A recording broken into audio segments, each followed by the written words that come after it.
What's a conspiracy theory that you 1,000% believe in? I'll go first. Jay-Z is wearing a half wig. I don't know if this conspiracy exists already, but let me create it for you. Of all the grooming trends in the black community, this one hits a nerve. A man walks into a barbershop bald and walks out with a sharp Crips hairline, topped with a full 360 dreadlock male unit, a man wig. Not as a costume, not as a disguise, just another form of grooming. Or is it? To some, it's confidence restored. To others, it's deception, taboo, a line crossed, likened to a black man wearing a dress. And somewhere between ridicule and reinvention, the rules about black masculinity in the 21st century are being rewritten. Well, kind of.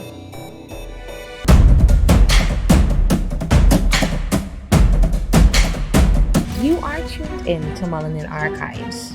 If you're interested in seeing content about black history or just all things black, definitely subscribe because this is the space. This is where it all goes down. Irrespective of gender, when it comes to black people, it's never just as simple as just hair. The earliest records of wigs being worn by men of melanin trace back to ancient Egypt. Hieroglyphs, filigree art, and mummified remains reveal that elite Egyptian men wore elaborate wigs made from human hair, plant fiber, or sheep's wool. These weren't cosmetic fads, they were status symbols.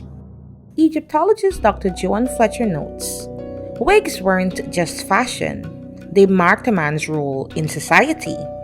Royalty had distinct hairpieces, a visual language that everyone understood. Wigs served as both protection from the sun and as emblems of spiritual refinement. And Egypt was not alone. Across the West and East Africa, hair, whether natural or enhanced, acted as a living cultural archive. In Yoruba tradition, kings and chiefs wore ceremonial crowns, adorned with synthetic or extended hair. As historian Kabina Mercher writes in Welcome to the Jungle, black hair, more than any other feature, operates as a signifier, deeply embedded with codes of lineage, religion, and resistance. So the question perhaps isn't why black men wear wigs today. The real question is, what happened between then and now that turned an act that once linked to power and identity into a point of controversy? When world power shifted, so did the rules. Colonial systems didn't just redraw borders, they rewrote the codes of beauty, masculinity, and identity. As empires expanded, meanings were recoded. Suddenly, what was once a mark of identity was treated as a mark of inferiority. Ironically, while white colonial officials wore powdered wigs to signal power and civility, the very presence of textured black hair, let alone hairpieces or adornment, was cast as backward. As Dr. Tiffany Gill notes in Beauty Shop Politics, hair became political the moment black bodies were made public property. Grooming wasn't about hygiene, it was about conformity to whiteness. Men were expected to abandon expressions that connected them to their ancestry. In their place, close cropped cuts, clean shaves, grooming that echoed that colonial gaze. Not just to survive, but to be seen as employable, respectable, to be seen as safe. This gave rise to what historian Evelyn Brooks called the politics of respectability. If society wouldn't change its gaze, then black people would change their presentation. The way black men wore their hair became a form of armor. Hair neatly cut, parts defined, beards trimmed, and any deviation, anything that looked too ethnic, became risky. By the late 20th century, the image of a black man in a wig was most visible in a different kind of space. LGBTQ culture, especially drag performance and the underground ballroom scene. Here the purpose was transformation, to create the most convincing presentation of femininity possible. These wigs were precision tools. Lace fronts cut to fit the hairline, adhesive for an invisible blend, styling perfected to withstand stage lights and long performances. Today, many of those same techniques, lace blending, edge detailing, knot bleaching, are all in barbershops for male units. But the context is different. For drag performers, the wig is a part of embodying femininity. For a man restoring his hairline, it's about restoring what he lost. Drag queens and other members of the LGBTQ community still wear wigs today, and for the same purpose, to exude what is perceived as femininity. That visibility is perhaps what helped to cement a public association that a man in a wig is crossing into femininity, an association that largely shapes how male hair units are judged. Hair is more than biology. It's memory, identity, status, and science shows us how deeply it is tied to self-perception. According to the American Hair Loss Association, by age 35, 2/3 of men experience some degree of hair loss. By age 50, that number rises to 85%. A 2019 study in the International Journal of Trichology found that men with visible hair loss reported lower self-esteem, higher social anxiety, and an increased risk of depression. This effect was amplified in communities where appearances is closely tied to respect and to opportunity. For black men, the stakes can be higher. A 2020 report in the Journal of Black Psychology noted, hair presentation in African American men plays a significant role in perceptions of professionalism, trustworthiness, and social belonging. When hairlines fade, it's not just about aesthetics. It can trigger a subtle loss of social currency, impacting dating, careers, and self-image. And for many men, the male unit isn't just about restoring a crisp's hairline.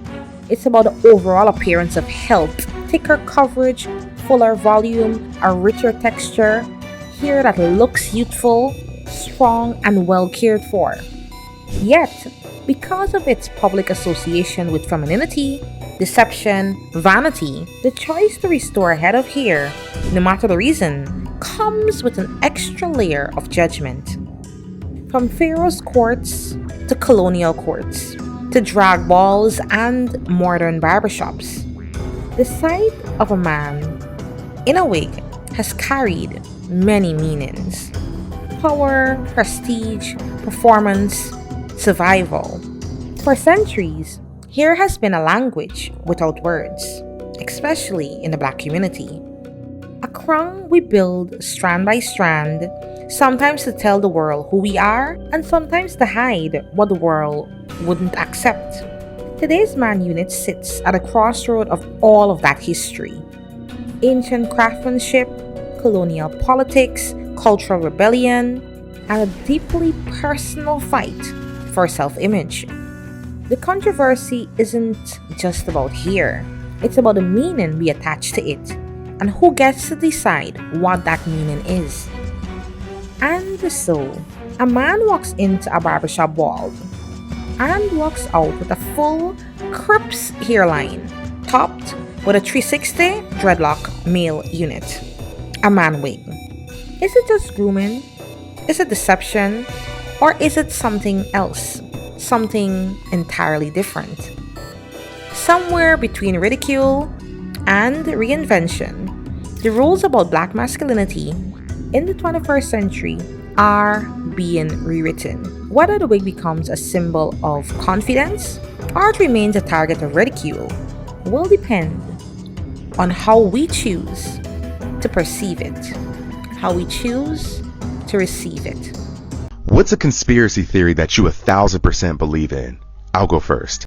Jay-Z is wearing a half wig. I don't know if this conspiracy exists already, but let me create it for you. Let me lay out the facts. So I stumbled upon this theory years ago when I realized the placement of Jay-Z's bandanas. Take a look, if you will.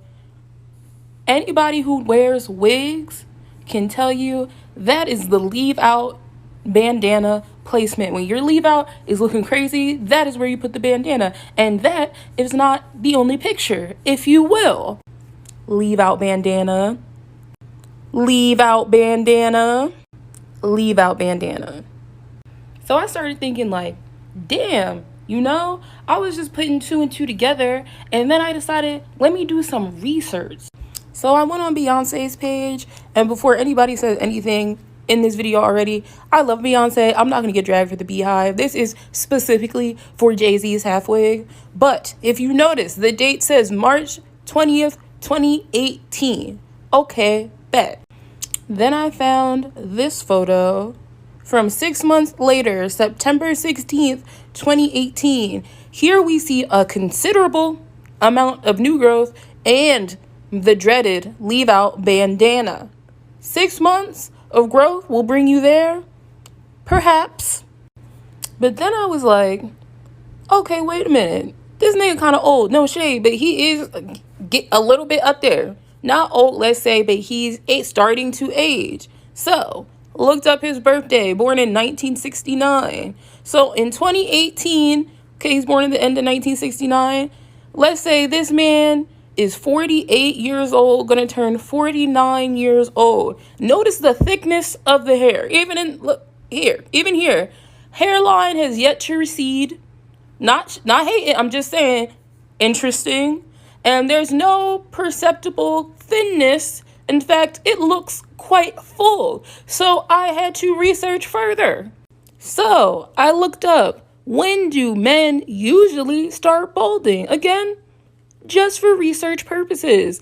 And by age 50, approximately 85% of men will have significantly thinner hair. That's what they're saying. I didn't say that. I just Googled the question. So now the question remains, do we think in the year of our Lord 2021, a 51-year-old man not only has the thickness of hair and the fullness and the hairline, but also no grays? I leave it to you. Maintenance my unit with me. So first I start by removing the unit. I'm using the adhesive remover by Walker Tape. I'll saturate my skin and the unit and slowly start to pull it off. I'll then use some more adhesive remover and a comb to kind of gather the rest of that glue off of my scalp. And then I'll take some alcohol, put it on a towel to clean off what's left.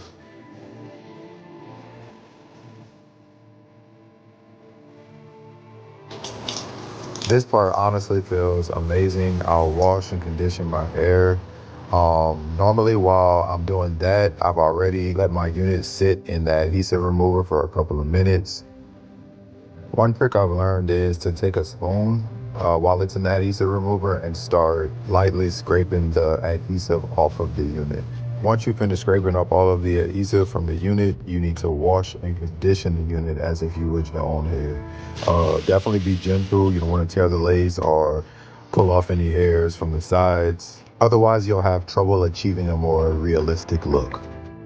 Now it's time to shave that middle part of your head. I usually follow along where my barber already shaved, and then I'll use an eyeliner pencil to kind of map out where I want my hairline to be, and then start fitting it on my head to make sure that it still fits. I'll then take some of this bold hold. I am pretty active, so I get the one for oily skin. I'll then use a spatula to kind of lay out a thin coat. I suggest using one, no more than 2 coats, and wait until it dries clear. I'll then begin placing the unit where I want it to be. I don't want to press down too hard just yet in case I mess up. But once I get the unit where I want it to be, I now start securing the unit onto my head. Make sure that you stretch it out so that way you have no lumps. And take some foaming mousse. I use Narubi, it's pretty dope. And use a generous amount of foam to lay this bad boy down.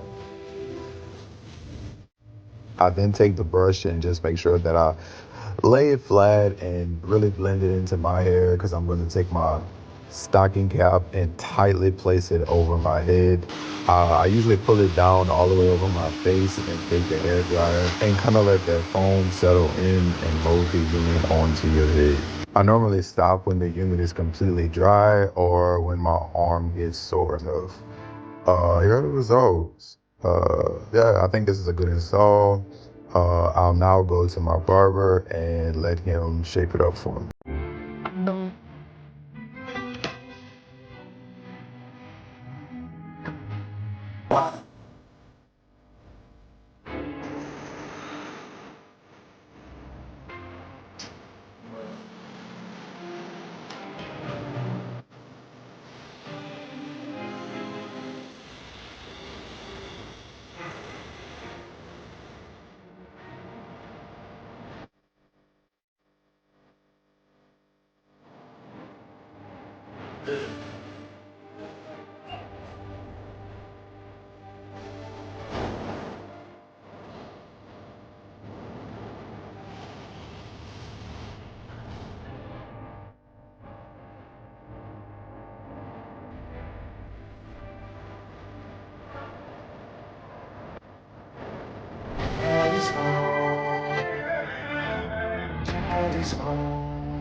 Thank you so much for tuning in to Melanin Archives. I hope you guys enjoyed this video. I definitely learned a lot doing my research to bring this content to you. So if you like the content, if you found something interesting, or you learned something new, be sure to share it in the comment section, share it with someone that you know, and I'm very interested to hear your thoughts on this one. I know you guys are usually pretty intense in the comment section, so I'm bracing myself. But let me know what you guys think, and stay tuned because more is definitely on the way. Shalom, shalom, and most importantly, shalom.